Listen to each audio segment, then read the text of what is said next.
សូមស្វាគមន៍មកកាន់ឆ្នោតខ្មែរលទ្ធផលតេស្តថ្ងៃសុក្រខែមករាថ្ងៃទី16 ជា Channel ចូលចិត្តនិងចែករំលែកវីដេអូសូមអរគុណសម្រាប់ការទស្សនាចំណាំនេះជាវីដេអូសាកល្បងឆ្នោតមិនមែនជាលទ្ធផលផ្លូវការទេសូមទស្សនាជាឯកសារយោងនិងកំសាន្ត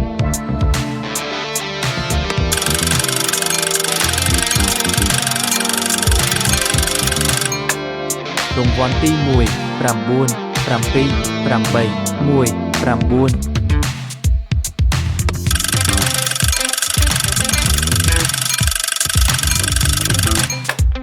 រង្វាន់ទី2 5 5 5 6 7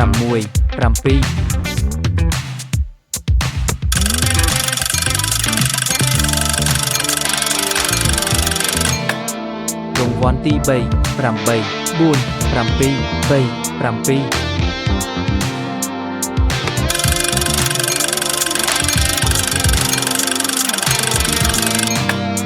រង្វាន់ទី4 5 4 3 8 1